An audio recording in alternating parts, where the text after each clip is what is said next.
Assalamualaikum warahmatullahi wabarakatuh. Alhamdulillah nahmaduhu wa nasta'inuhu wa nastaghfiruh wa na'udzu billahi min shururi anfusina wa min sayyiati a'malina. Man yahdihillahu fala mudilla lahu wa man yudlil fala hadiya lahu. Asyhadu an la ilaha illallah wahdahu la syarika lahu wa asyhadu anna Muhammadan abduhu wa rasuluh. Allahumma salli ala Muhammad wa ala ali Muhammad kama sallaita ala ali Ibrahim wa barik ala Muhammad wa ala ali Muhammad kama barakta ala ali Ibrahim innaka Hamidum Majid. Ya ayyuhalladzina amanu taqullaha haqqa tuqatih wa la tamutunna illa wa antum muslimun. يا أيها الناس اتقوا ربكم الذي خلقكم من نفس واحدة وخلق منها زوجها وبث منهما رجالا كثيرا ونساء واتقوا الله الذي تساءلون به والأرحام إن الله كان عليكم رقيبا. يا أيها الذين آمنوا اتقوا الله وقولوا قولا سديدا يصلح لكم أعمالكم ويغفر لكم ذنوبكم ومن يطع الله ورسوله فقد فاز فوزا عظيما. أما بعد فإن أصدق الحديث كتاب الله وخير الهدي هدي محمد صلى الله عليه وسلم وشر الأمور محدثاتها وكل محدثة بدعة. أما بعد. Jemaah sekalian, Bapak, Ibu, hadirin rahimakumullah.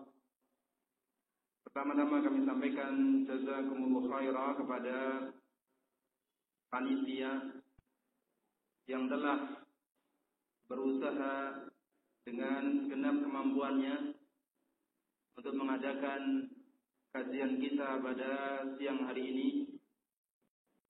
Semoga Allah Subhanahu wa taala memberikan pahala yang berlipat ganda kepada mereka. Demikian pula tak lupa kepada takmir Masjid Al-Ikhlas di Gondang Sirapan Masaran Sragen yang telah memberikan tempat dan bantuannya. Kita ucapkan jazakumullahu khairah. Kita berterima kasih kepada mereka karena termasuk syukur kepada Allah Subhanahu wa taala adalah syukur kepada manusia, sebagaimana sabda Nabi alaihi salatu wassalam dalam hadis yang sahih dari Imam Ahmad, man lam yashkurin nas lam yashkurillah. Barang siapa yang tidak bersyukur kepada manusia, maka dia tidak bersyukur kepada Allah Subhanahu wa taala. Selanjutnya jamaah sekalian, sebagaimana telah disampaikan oleh panitia, insyaallah taala kita akan bersama-sama mengkaji satu tema yang penting bagi kita sekalian, yaitu tentang mendidik anak di dalam agama Islam. Apa yang kami tulis di sini adalah sedikit yang Allah bukakan kepada kami untuk kami tulis, dan masih banyak kekurangan di sana. Karena banyak sekali tulisan para ulama, banyak sekali kitab-kitab yang disusun berkaitan dengan masalah mendidik anak. Baik dalam kitab-kitab yang umum, yang di sana ada bab ini, atau ada kitab-kitab khusus yang membahas tentang hal ini. Telah ditulis banyak kitab-kitab yang tebal maupun yang tipis, sehingga untuk menulis satu makalah menyimpulkan hal-hal di atas tentu tidak cukup sempurna hanya dalam beberapa lembar yang ada. Sehingga di sini tentu masih banyak kekurangan, tidak sempurna, akan tetapi sesuatu yang tidak bisa diraih secara sempurna, secara keseluruhan, tidaklah tidak ditinggalkan semuanya.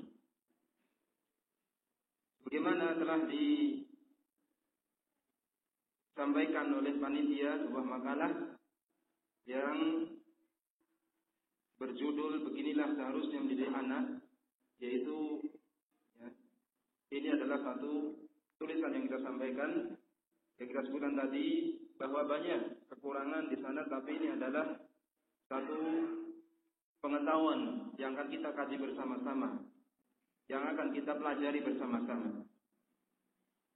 Kita sebutkan di sini bahwa sesungguhnya Allah Subhanahu wa taala menciptakan manusia dan telah memberikan kepada manusia itu banyak kelebihan dibandingkan makhluk yang lain, dibandingkan binatang, dibandingkan makhluk yang lainnya. Allah Subhanahu wa taala telah menjalankan manusia di daratan, di atas kendaraannya, di atas kuda, di atas onta, di atas khimar di zaman dahulu, atau di atas mobil, bis, sepeda motor, di atas kereta api di zaman sekarang, atau kendaraan yang lainnya. Demikian pula di atas lautan, di atas kapal, di atas perahu, dan bahkan di udara, di atas pesawat terbang dan yang lainnya. Ini Allah khususkan bagi manusia seperti ini. Dan Allah Ta'ala telah memberikan berbagai macam rezeki yang tidak terhingga. Rezeki yang banyak sekali Allah berikan kepada manusia. Sesungguhnya Allah Subhanahu wa taala menciptakan manusia demikian ini bukanlah dengan sia-sia, tanpa hikmah dan tujuan, bahkan dengan hikmah yang agung. Allah Ta'ala berfirman dalam surah Al-Isra ayat 70, "Walaqad karramna bani Adam." Sesungguhnya kami Allah Subhanahu wa taala telah memuliakan keturunan Adam alaihissalam. Kata Imam Ibnu Katsir rahimahullahu taala, yaitu bahwa Allah Ta'ala memuliakan anak-anak Adam. Allah menciptakan anak-anak Adam dengan sebaik-baik bentuk, dengan bentuk yang paling sempurna. Allah ciptakan manusia dengan berjalan tegak di atas dua kakinya. Kita lihat, selain manusia, binatang-binatang tidak ada yang tegak berjalan dengan di atas kedua kakinya. Hanya manusia yang bisa tegak berjalan di atas kedua kakinya. Demikian pula Allah jadikan manusia bisa memakan dengan tangannya. Adapun kebanyakan binatang makan dengan mulutnya langsung. Allah jadikan bagi manusia itu pandangan yang bisa melihat. Allah jadikan pendengaran yang bisa untuk mendengar. Allah berikan akal yang bisa untuk berpikir, yang dengan semuanya itu manusia bisa mengambil manfaat di dalam kehidupannya. Bisa memisah-misahkan perkara-perkara, mengetahui berbagai kebaikan-kebaikan dan perkara-perkara yang berbahaya, baik dalam perkara dunia maupun agamanya. Wa hamalnahum fil barri. Allah lanjutkan dalam ayat Al-Isra ayat 70, dan kami telah mengangkat manusia, menjalankan manusia di atas daratan, di atas kendaraannya. Wal bahri, demikian pula di atas lautan. Wa razaqnahum minat thayyibat, dan kami telah memberikan rezeki kepada manusia dengan rezeki yang baik-baik. Kita lihat makanan manusia, Masya Allah.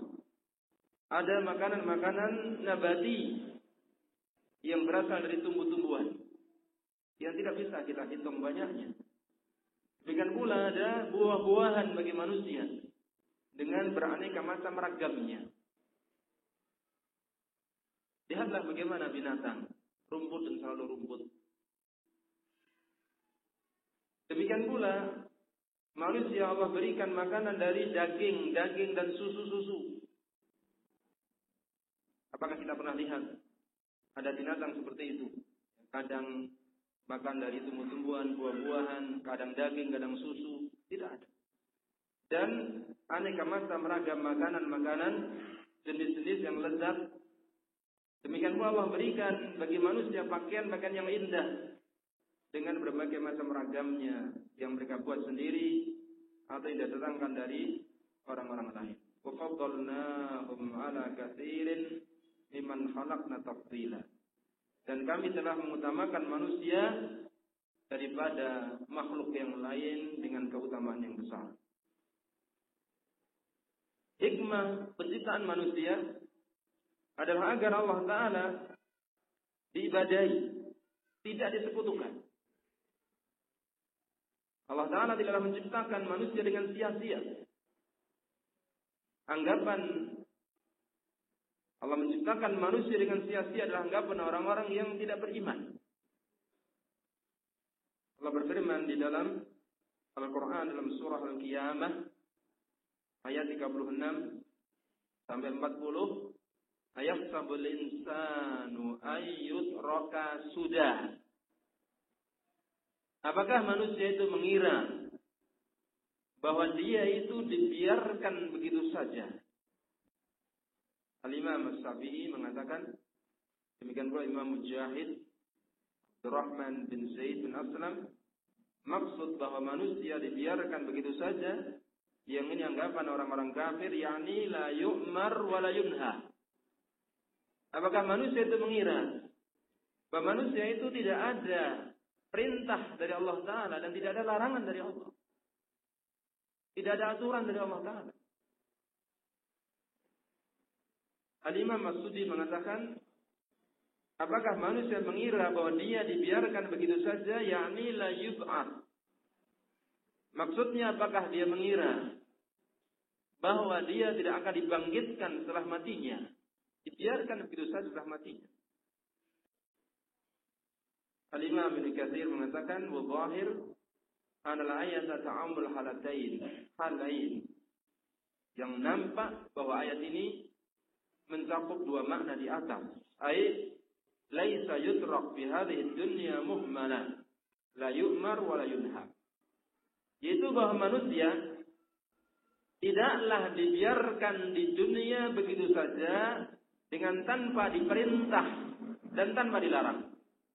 Wa la yutraku fi qabrihi suda la yub'ats.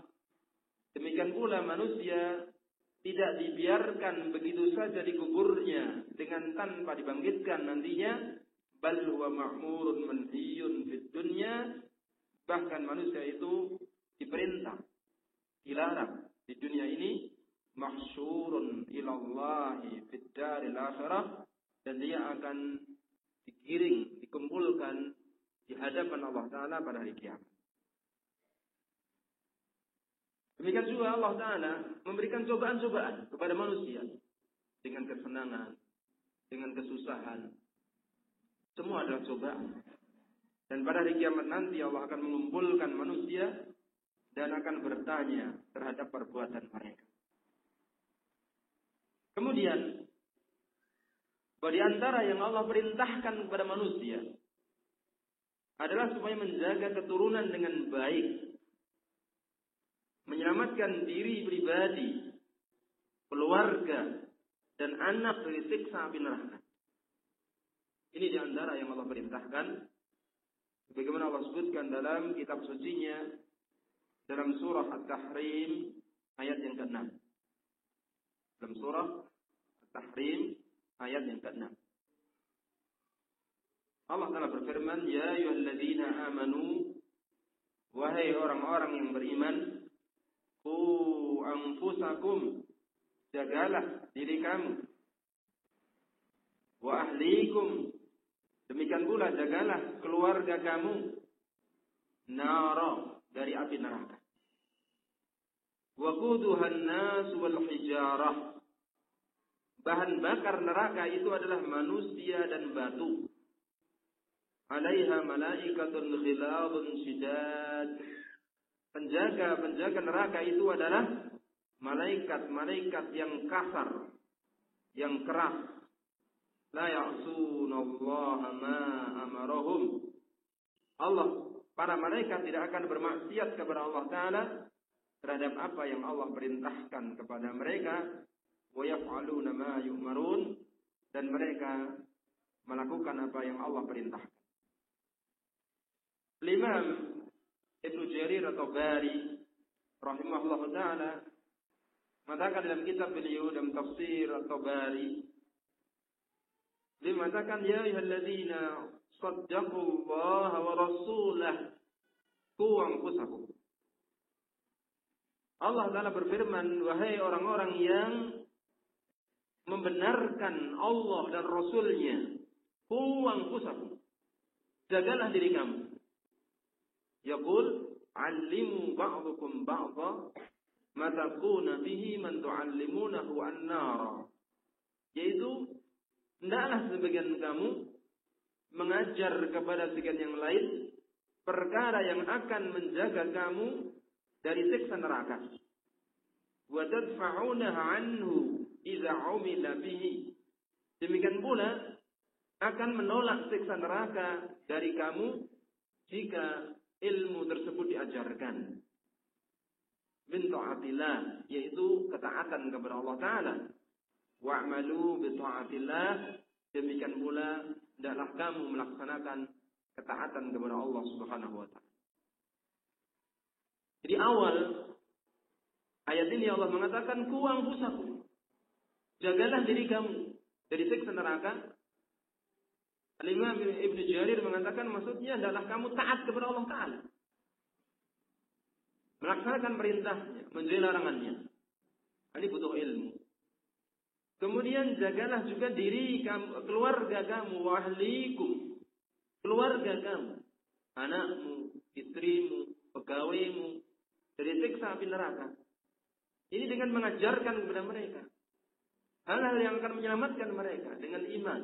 Mengajarkan iman yang saleh, yang sahih. Mengajarkan amal yang salih. Mengajarkan ilmu yang bermanfaat. Ini yang akan menyelamatkan mereka. Mereka itulah Al-Imam Ibnu Jarir mengatakan wa'allimu ahlikum minal amal bi ta'atillah ma yakuna bihi anfusahum minan nar. Jagalah keluarga kamu dari siksa neraka, yaitu ajarkan kepada keluarga kamu amalan untuk mentaati Allah Ta'ala, yang dengan itu mereka akan selamat dari siksa api neraka. Ini diantara perintah Allah Subhanahu wa Ta'ala kepada orang-orang yang beriman. Karena kita tahu bahwa manusia hidup itu bergenerasi. Manusia hidup tidak selamanya bergenerasi. Ketika Allah Ta'ala berfirman dalam surah Al-Baqarah, wa idh qala rabbuka lil malaikati inni ja'ilun fil ardi khalifah. Dan ingatlah ketika Allah Ta'ala berfirman kepada para malaikat, inni ja'ilun fil ardi khalifah, sesungguhnya aku akan menciptakan khalifah di muka bumi. Al-Imam Ibnu Katsir menyatakan bahwa maksud khalifah di muka bumi itu bukan Nabi Adam alaihissalam, tetapi manusia secara umum. Maka beliau mengatakan ai qaumun yakhlufu ba'dhuhu ba'dhan. Jadi maksud khalifah di sini adalah satu kaum, satu makhluk Allah Ta'ala yang sebagiannya akan menggantikan sebagian yang lain, yaitu satu makhluk yang hidup bergenerasi, yang saling digantikan oleh yang lain. Kita hidup satu zaman, nanti diganti oleh anak-anak kita. Anak-anak kita akan diganti oleh cucu-cucu kita. Begitu terusnya. Sebagaimana kita menggantikan bapak kita, bapak kita menggantikan kakek-kakek kita. Begitu terusnya. Begitulah kehidupan. Tidak kekal di dunia ini. Mereka itulah selain menjaga diri, Allah perintahkan juga untuk menjaga keturunan, mempersiapkan generasi penerus untuk beribadah kepada Allah Subhanahu wa Ta'ala, untuk memakmurkan bumi ini. Selanjutnya, karena ini merupakan satu tugas dari Allah Ta'ala, maka Allah akan meminta tanggung jawab. Allah akan meminta tanggung jawab. Sebagaimana di sini kita sampaikan sabda Nabi alaihi salatu wassalam yang sudah termasyhur, sudah terkenal riwayat Imam Al-Bukhari dan Muslim, tetapi yang kita cantumkan di sini adalah lafaz Al-Imam Al-Bukhari. Nabi SAW bersabda, "Kullukum ra'in wa kullukum mas'ulun an ra'iyatihi." Kullukum ra'in wa mas'ulun an ra'iyatihi. Setiap kamu adalah ra'in. Ra'in kita terjemahkan di sini pemimpin atau pengatur. Karena ra'a, yar'a, ri'ayah itu artinya menjaga, memelihara, mengatur, memimpin. Itulah seorang penggembala ternak, bahasa Arabnya ra'in. Karena dia menjaga, mengatur, memelihara ternaknya supaya menjadi baik. Demikian pula setiap manusia, setiap kita, dia adalah ra'in. Yaitu pengatur, pengawas, pemelihara, pemimpin terhadap tugas kita masing-masing. Ini kaidah umum. Kemudian perinciannya, contohnya, fal-imamu ra'in. Maka imam, itu kepala negara, dia itu ra'in, pemimpin, pengatur, pengawas, pemelihara terhadap tugasnya. Wa mas'ulun an ra'iyatihi, dan dia akan ditanya tentang apa yang dia pimpin. Ada seorang khalifah Bani Abbasiyah ketika berhaji, dia minta nasihat kepada seorang ulama. Maka ulama tersebut mengatakan, "Ya Amirul Mukminin, wahai Amirul Mukminin, lihatlah seluruh manusia yang wukuf di Arafah ini. Lihatlah, sekian banyak manusia. Mereka semua nanti akan ditanya terhadap diri mereka sendiri. Masing-masing akan ditanya oleh Allah Subhanahu wa Ta'ala. Adapun Anda, wahai Amirul Mukminin, akan ditanya tentang mereka semuanya." Setiap kita sebagai rakyat, tanggung jawab kita mudah atas diri kita sendiri. Ringan atas diri kita sendiri. Adapun Anda, wahai Amirul Mukminin, wahai raja, Anda akan ditanya oleh Allah Ta'ala terhadap semua rakyat Anda. Berat tanggung jawab. Demikian pula seorang kepala rumah tangga, seorang suami, warajulu fi ahlihi ra'in. Demikian pula seorang laki-laki, seorang suami, seorang kepala rumah tangga, ra'in. Dia seorang ra'in, seorang pemimpin, pengatur, pengawas, pemelihara terhadap tanggung jawabnya. Wa mas'ulun an ra'iyatihi. Demikian pula kepala rumah tangga ini akan ditanya oleh Allah Ta'ala tentang apa yang dia pimpin, tentang tanggung jawabnya. Wal mar'atu fi baiti zawjiha. Demikian pula seorang wanita, seorang istri, seorang ibu rumah tangga pada rumah tangganya. Dia juga pemimpin, ra'iyatun, pemimpin, pengatur, pengawas. Wa hiya mas'ulatun an ra'iyatiha. Dan dia akan ditanya tentang kepemimpinannya, tanggung jawabnya. Bagaimana dia melayani suami. Bagaimana dia menjaga harta suami. Menjaga anak-anak suaminya. Anaknya sendiri. Bagaimana dia menjaga dirinya sendiri. Akan ditanya oleh Allah Ta'ala. Wal khadim fi mali sayyidihi. Demikian pula seorang pelayan. Atau seorang pegawai. Dia juga pemimpin. Pengatur, penjaga, pemelihara. Bima li sayyidihi, pada harta tuannya, majikannya. Wa huwa mas'ulun an ra'iyatihi. Dan dia akan ditanya ya tentang kepemimpinannya, tentang apa yang ya dia pertanggungjawabkan. Inilah Al-Imam Al-Khattabi rahimahullah ta'ala mengomentari hadis ini dengan mengatakan, isyarafu ayat al-imam wa rajul wa man dzukira fi tasmiyah afil wasfi birra'i wa ma'anihim mukhtalifah. Mereka semua ini yaitu imam, pemimpin negara, seorang suami, seorang ibu rumah tangga, kemudian seorang anak, dalam hadis yang lain disebutkan, demikian pula seorang pegawai, seorang pembantu.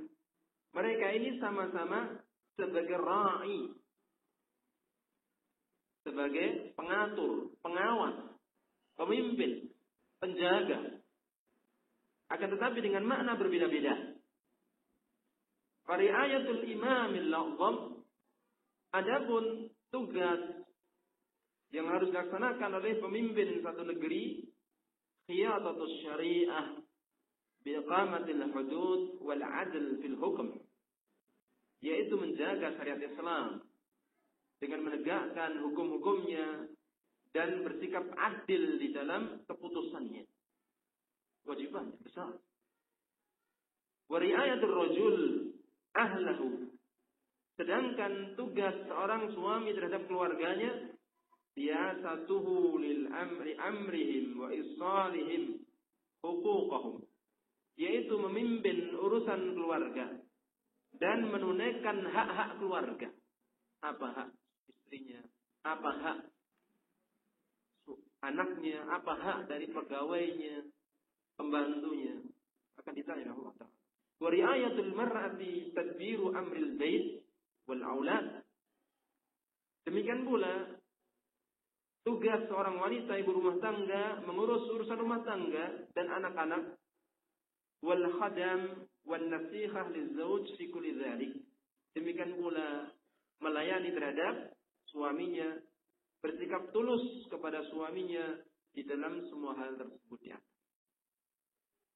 Wa ri'ayatul khadim, sedangkan tugas seorang pegawai, seorang pembantu, hifdzu ma tahta yadihi wal qiyam bima yajibu alaihi min khidmatihi, yaitu menjaga, memelihara, melaksanakan tugasnya dengan sebaik-baiknya yang berupa pelayanan terhadap majikannya. Inilah yang jelas bahwa semua ya adalah bertanggung jawab terhadap kepemimpinannya masing-masing, tugasnya masing-masing. Kemudian di sini mestinya ya pada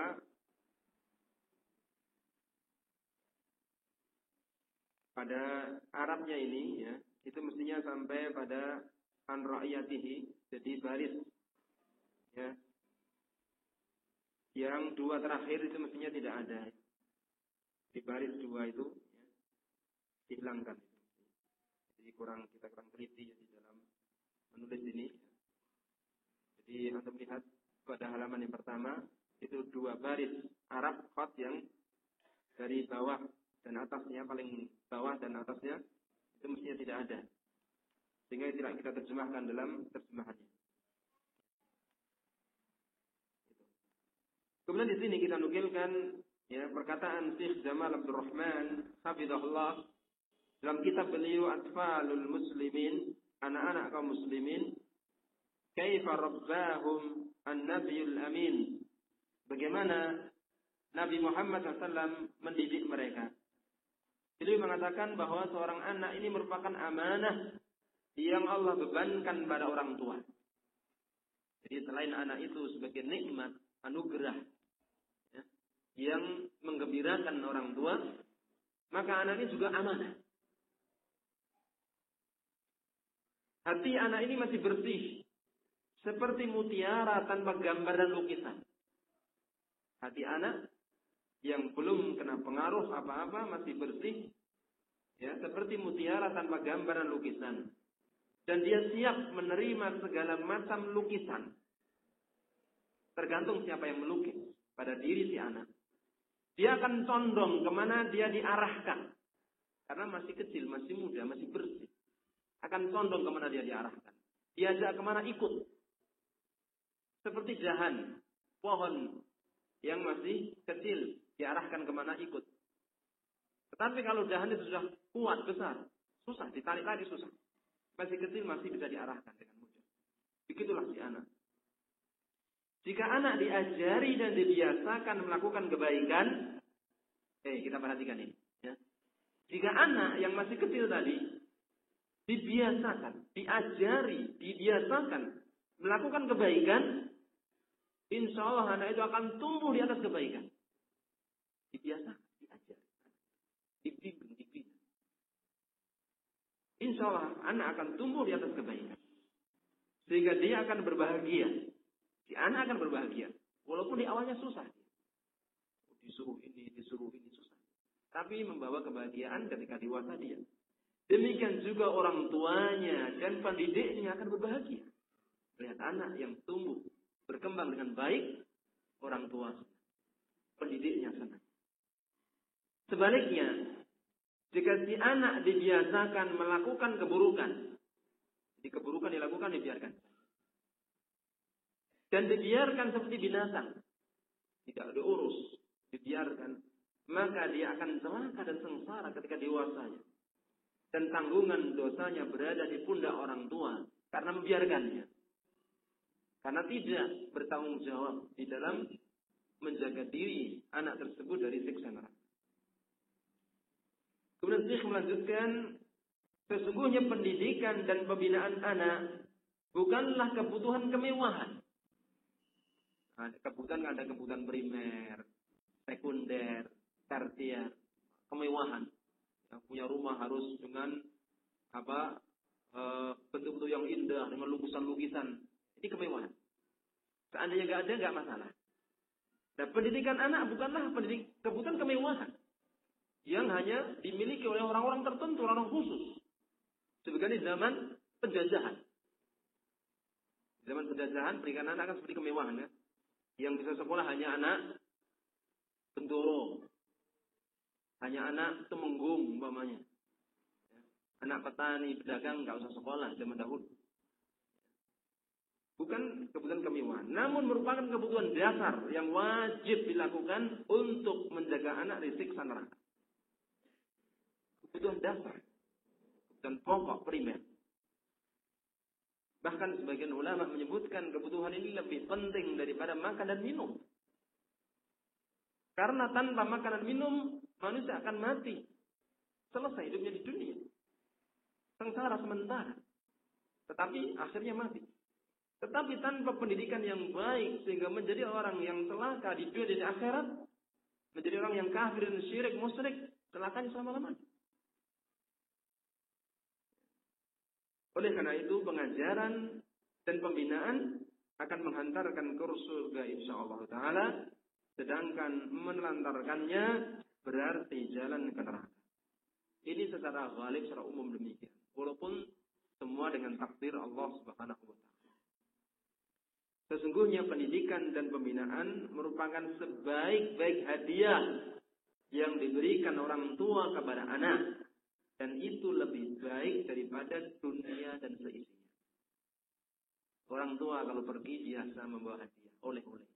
Ini kadang-kadang buah, kadang-kadang mainan, kadang-kadang apa yang nggak ada di kampungnya dibawakan. Anak senang. Tetapi hadiah yang paling baik, ya kata Syekh Jamal Abdurrahman hafizahullah, yaitu pendidikan anak. Hadiah yang paling baik dari orang tua. Kemudian poin yang kedua di sini yaitu keuntungan memiliki anak yang saleh. Bahwa dengan pendidikan, pembinaan semenjak dini, ya, dan alhamdulillah pemerintah juga sudah memberikan perhatian yang serius terhadap hal ini sehingga ya adanya anjuran-anjuran untuk pendidikan PAUD, ya, dan ada bantuan dari pemerintah. Ini perhatian semenjak dini terhadap kebaikan si anak. Ya. Karena sesungguhnya anak yang saleh sangat banyak sekali keutamaan, kebahagiaan yang dimiliki oleh orang tuanya. Berbahagialah Anda, wahai orang tua, jika Anda telah mendidik anak dengan baik, sehingga dengan rahmat Allah, anak menjadi saleh atau salihah, karena dia akan menjadi aset kebaikan di dunia dan di akhirat. Di dunia dan di akhirat. Kalau orang mengumpulkan harta, kemudian tidak menggunakan untuk kebaikan akhirat, cuma di dunia saja. Tetapi anak saleh yang terus memiliki keturunan dengan baik, bermanfaat dunia dan akhirat. Rasulullah sallallahu alaihi wasallam bersabda dalam hadis dari Imam Muslim, Abu Dawud, At-Tirmidzi, An-Nasa'i dan lainnya, "Idza matal insan," apabila manusia itu mati, "inqata'a 'amaluhu illa min thalathatin." Terputuslah amalnya kecuali dari 3. Terputus amalnya kecuali 3. Apa itu? Pertama, illa min sadaqatin jariyah, kecuali dari sedekah jariyah. Itu sedekah yang terus mengalir pahalanya. Wakaf contohnya, wakaf. Au ilmin yuntafa'u bih, atau ilmu yang dimanfaatkan. Au waladin salihin yad'ulah, atau anak salih yang mendoakan orang tuanya. Al-Imam An-Nawawi rahimahullah ta'ala, beliau menjelaskan tentang hadis ini dan faedahnya. Beliau mengatakan, qala ulama, para ulama mengatakan makna al-hadisi anna amal al-mayyit yanqati'u bi mautihi. Mana hadis ini? Bahwa amal perbuatan mayyit, orang yang telah meninggal dunia, yang qati'u bi mautihi, terputus dengan sebab kematiannya, wa yang qati'u tajaddudul sawabi lahu, demikian pula terputus pula tambahan-tambahan pahala bagi dia, illa fi hadhil asya'i as-salasati, kecuali dalam 3 perkara ini. Likaunihi kana sababuha, karena 3 perkara ini dialah yang menjadi sebabnya. Jadi 3 ini juga amal dia. Amal dia. Bukan amal orang lain. Fa'innal walad min kasbi. Sesungguhnya anak itu usaha orang tua. Wa kadzalika al-ilmu alladhi khalafahu. Demikian pula ilmu yang dia tinggalkan, min ta'limin aw tasnifin, yaitu ilmu yang diajarkan kepada orang lain atau ilmu yang dia tulis di dalam tulisan-tulisan. Wa kadzalika sadaqatul jariyah wa hiya al-waqf. Demikian pula sedekah jariyah, yaitu wakaf. Ya, ini perkataan al-Imam An-Nawawi di dalam Syarah Sahih Muslim dalam hadis ini. Wa fi fadilatul zawaj liraja'i waladin salih. Dan di dalam hadis ini terdapat faedah keutamaan menikah untuk mengharapkan anak saleh. Wa fihi dalilun li sihhati asl waqf. Demikian pula di dalam hadis ini terdapat dalil tentang wakaf. Wa azimi sawabi, dan besarnya pahala wakaf. Wa bayani fadilatil ilm, penjelasan keutamaan ilmu. Wal has 'ala al-istiksar minhu, dan anjuran memperbanyak ilmu. Wa targhib fi tawrisihi bi ta'lim wa tasnif wa nizam. Demikian pula anjuran mewariskan ilmu, baik dengan cara mengajar, dengan cara menulis, dengan cara menjelaskan. Wa annahu yanbaghi ayyakhtara min al-ulumi al-anfa' wal fal-anfa'. Dan selayaknya ilmu itu dipilih mana yang paling penting, paling bermanfaat, kemudian yang bermanfaat. Begitu terusnya penjelasan al-Imam An-Nawawi di dalam Syarah Sahih Muslim terhadap hadis ini. Demikian pula anak termasuk usaha orang tua. Itu disebutkan dalam hadis yang sahih Imam Abu Dawud, At-Tirmidzi, An-Nasa'i, Ibnu Majah. Beliau alaihi salatu wasallam bersabda, "Inna min atyabi ma akala rajul min kasbihi." Sesungguhnya termasuk yang paling baik yang dimakan oleh seseorang adalah dari usahanya. Jadi seseorang itu makan yang terbaik dari usahanya. Dari kerjanya. Bukan dari minta-minta. Itu haram asalnya. Bukan dari pemberian orang lain. Walaupun itu boleh. Ya, boleh. Tetapi yang terbaik dari hasil keringatnya, dari usahanya. Wa waladuhu min kasbihi. Dan anak seseorang itu termasuk usaha dia. Jadi kalau kita punya anak, kita pelihara dengan baik, kita bina dengan baik, kita sekolahkan, kita perhatikan, ini usaha. Sehingga walaupun kita sudah dipanggil oleh Allah Ta'ala, anak-anak ini melakukan amal soleh, orang tuanya dapat. Orang tuanya mendapatkan. Inilah keuntungan, di antara keuntungan memiliki anak yang soleh. Bagaimana seandainya orang tua tidak memperhatikan? Bagaimana seandainya orang tua menelantarkan pendidikan anaknya? Imam Ibnul Qayyim rahimahullah ta'ala menjelaskan hal ini dalam kitab beliau Tuhfatul Maudud bi Ahkamil Maulud. Beliau mengatakan di sini, kita nukilkan penjelasan beliau rahimahullah ta'ala. Faman ahmala ta'lima waladihi ma yanfa'u. Barang siapa melantarkan pendidikan perkara yang bermanfaat kepada anaknya. Wa tarakahu suda. Dan dia membiarkan anaknya begitu saja. Faqad asa'a ilaihi ghayatal isa'ah. Maka sesungguhnya orang tua ini benar-benar telah berbuat buruk kepada anaknya. Orang tua yang membiarkan dosa, tidak memperhatikan. Kata Imam Ibnu Qayyim, orang tua ini telah berbuat seburuk-buruk perbuatan kepada anaknya. Wa aktsarul auladi, dan mayoritas anak, kebanyakan anak, jaa fasaduhum min kibaril aba. Kerusakan anak itu kebanyakan datangnya dari arah bapak mereka. Wa ihmalihim lahum. Demikian pula karena bapak itu melantarkan mereka. Wa tarki ta'limihim faraiduddin wa sunanih. Dan karena bapak itu tidak mengajari mereka kewajiban-kewajiban agama dan sunnah-sunnah agama. Dibiarkan. Ditelantarkan orang tua. Sehingga timbul keburukan-keburukan. Fa'adha'uhum sigharan. Orang tua itu menyanyiakan anak di masa kecil, falam yantafi'u bi anfusihim, sehingga anak-anak itu tidak mendapatkan manfaat dengan diri mereka, walam yanfa'u aba'ahum kibaran, dan mereka juga tidak bisa memberikan manfaat kepada orang tua mereka ketika dewasa. Jadi ketika kecil, orang tua menyanyiakan mereka. Orang tua tidak mendidik mereka, tidak membina mereka.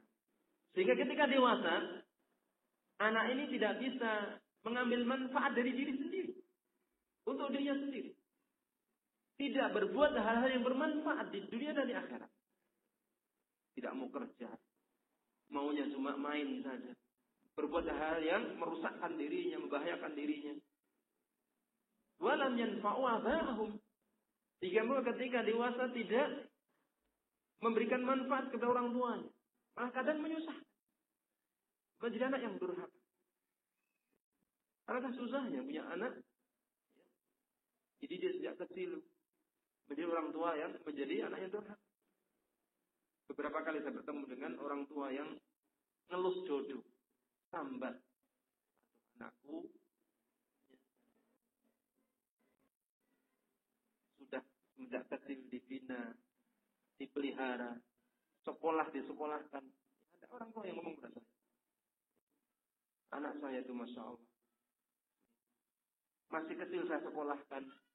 Minta sepeda saya belikan. Menikah saya buatkan rumah. Setelah itu tidak tahu. Menyusahkan orang. Sampai saya kalau punya rumah lain saya mau pindah. Karena masih satu rumah, satu lingkungan. Saya mau pindah. Sabar. Nanti ini orang banyak tidak tahu. Susahnya orang tua kalau punya anak.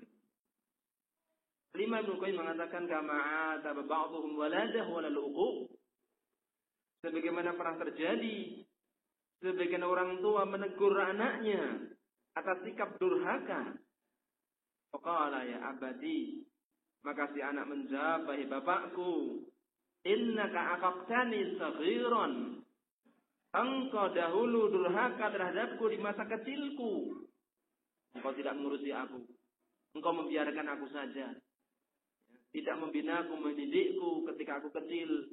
Fa'aqaqtuka kabiran. Maka aku pun durhaka kepadamu di masa dewasaku. Wada'tani walidan. Engkau menyanyiakan aku ketika kanak-kanak. Fa'adha'tuka syaikhan. Maka aku pun menyanyiakanmu ketika sudah tua. Walaupun ucapan si anak ini jangan ditiru. Jangan ditiru. Ya. Orang tua saya dahulu tidak mendidik saya dengan baik, ya biarlah dirasa kayak diri. Jangan. Anak durhaka, bagaimanapun juga dosa besar.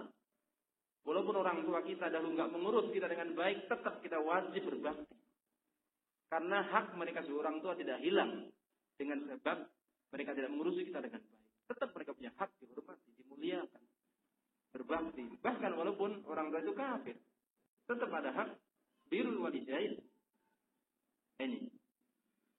Alangkah indahnya perkataan Al-Imam Ibnu Qayyim yang mulia ini tentang perlunya pendidikan anak dan bahaya menelantarkan anak. Kemudian di sini kita nukil perkataan Abu Hamid Al-Ghazali rahimahullahu taala, penulis kitab Ihya Ulumuddin.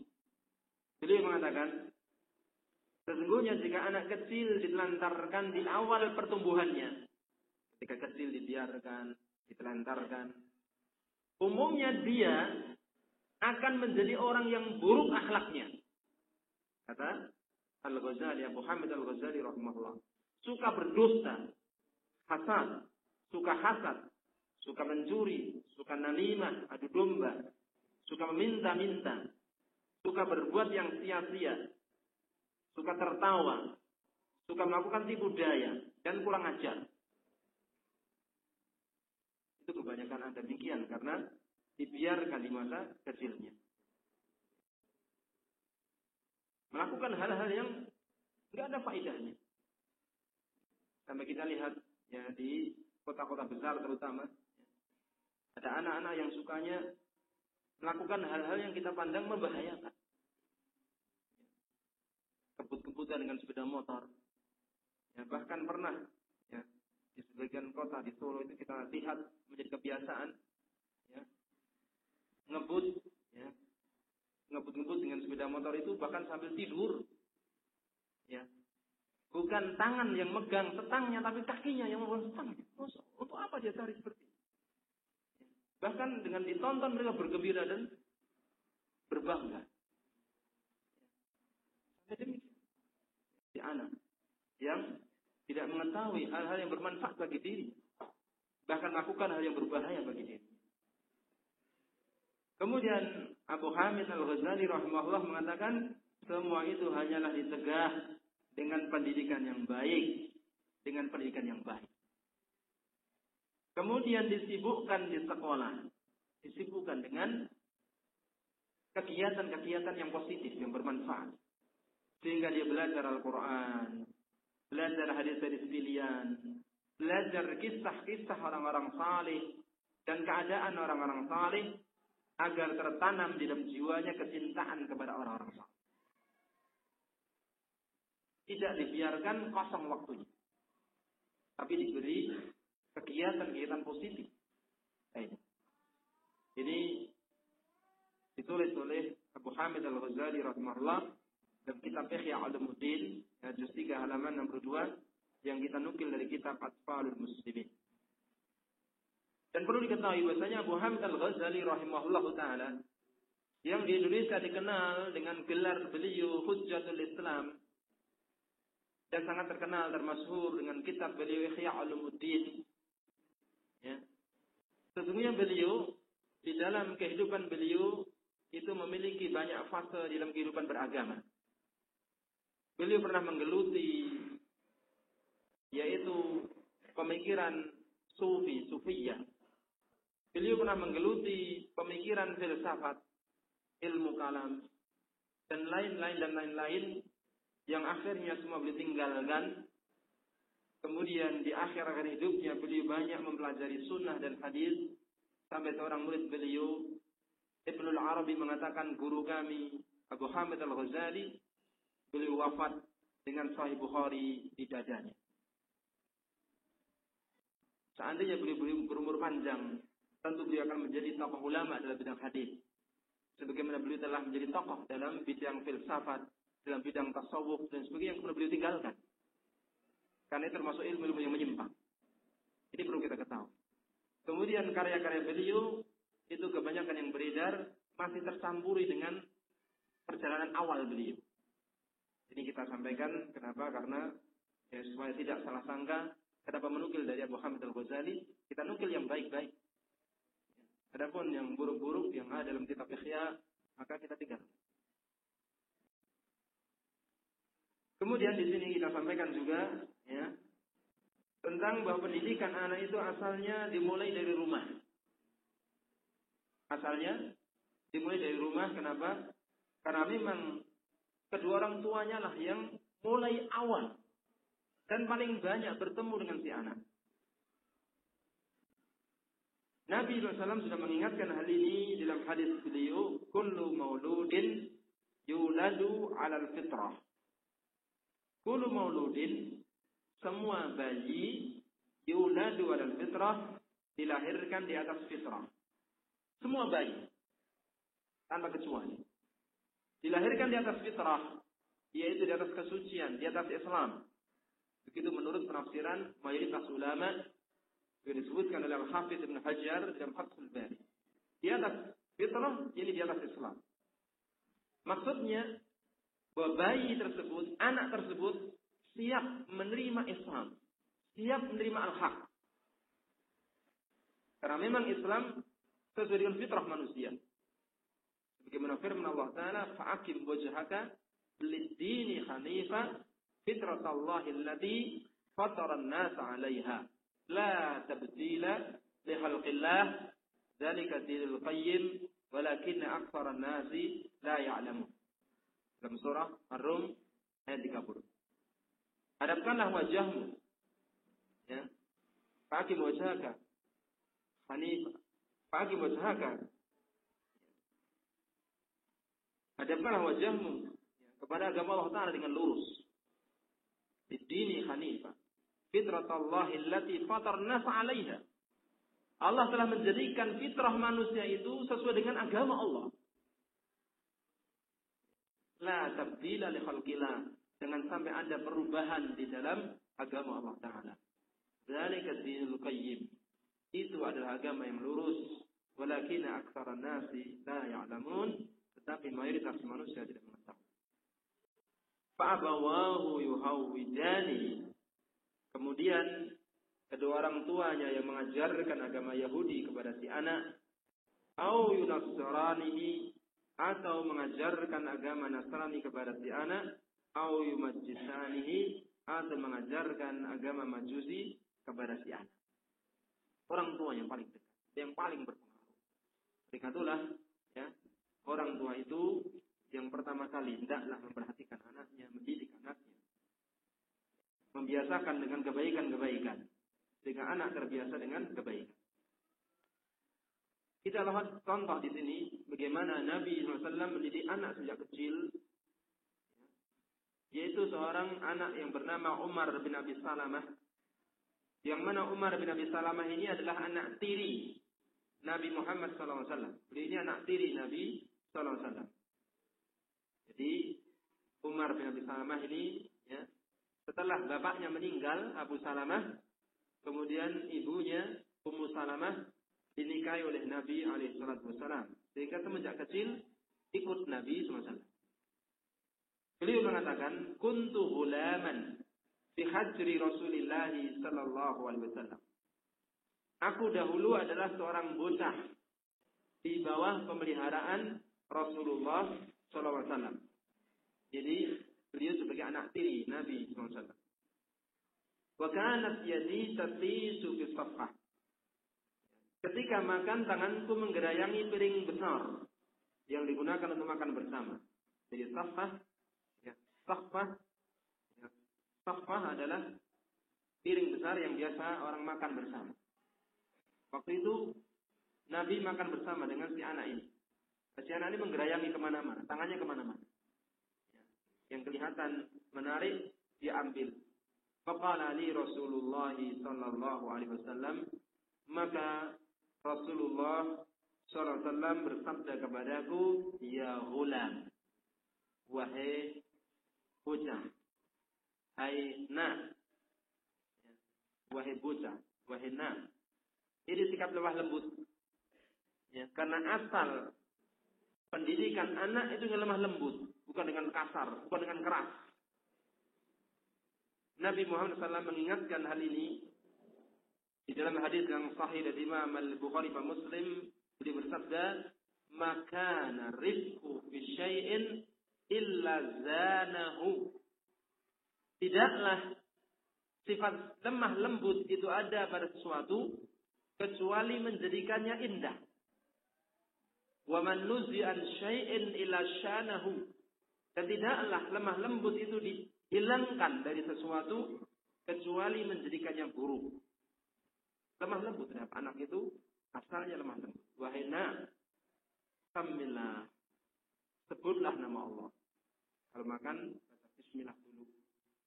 Wa qul biyaminik, makanlah dengan tangan kananmu. Wa qul mimma yalik, makanlah yang berada di dekatmu. Ini ada satu kalimat yang belum diterjemahkan. Fama zalat tilka i'mati ba'du. Bisa ditambahkan. Ada Arabnya tapi belum ada terjemahannya. Fama zalat tilka, maka terus menerus hal itu i'mati, cara makanku ba'du, setelah itu. Maka selalu hal itu menjadi cara makanku setelah diingatkan oleh Nabi alaihi salatu wassalam. Ini hadis dari Imam Al-Bukhari dan Muslim. Lihatlah bagaimana Nabi SAW membiasakan anak semenjak kecil dibina dengan kebiasaan-kebiasaan yang baik. Ya ghulam, bahina, samillah, baca bismillah. Wa qul biyaminik, makan dengan tangan kanan. Kita lihat zaman sekarang, yang mungkin orang-orang tua dahulu tidak begitu perhatian seperti ini. Kita lihat sampai sekarang, kita lihat banyak orang tua yang makan masih dengan tangan kanan. Makan dengan tangan kiri, minum dengan tangan kiri. Bahkan kadang-kadang di masjid, di pengajian, ya, di pengajian yang dihidangkan minuman, dihidangkan snack, kadang-kadang kita masih lihat ada orang-orang tua yang makan dengan tangan kiri, minum dengan tangan kiri. Kenapa? Kebiasaan. Kebiasaan. Tidak dahulu yang dia lakukan tidak ditegur, tidak diingatkan. Suatu ketika saya pernah ngisi kajian di Ngawi. Ya, ketika dihidangkan snack, ada seorang ya, makan atau minum dengan tangan kiri. Langsung saya tegur. Ya. Kemudian dia bilang, saya itu terima kasih, Ustaz, katanya. Kemudian saya itu dia cerita, saya itu di pondok saya sebenarnya. Di pondok. Tapi sudah kebiasaannya seperti itu dulu itu enggak hilang-hilang. Alhamdulillah diingatkan. Lihatlah bagaimana orang yang jadi kebiasaan dia seperti itu terbawa. Maka dengan diingatkan, diperhatikan, dibiasakan, maka kebiasaan baik itu akan melekat. Kemudian setelah muqaddimah ini, ya, insyaallah taala kita akan lanjutkan poin-poin penting, ya. Setelah itu insyaallah nanti setelah istirahat, ya, sejenak, begini tadi telah disampaikan bahwa materi kita sampaikan sampai sekitar jam 10. Insyaallah kita istirahat sebentar. Nanti setelah istirahat sejenak kita lanjutkan materi kita tentang poin-poin penting ya, di dalam pendidikan. Demikian juga hal-hal yang berkaitan dengan pendidikan anak. Insyaallah akan kita sampaikan pada sesi berikutnya.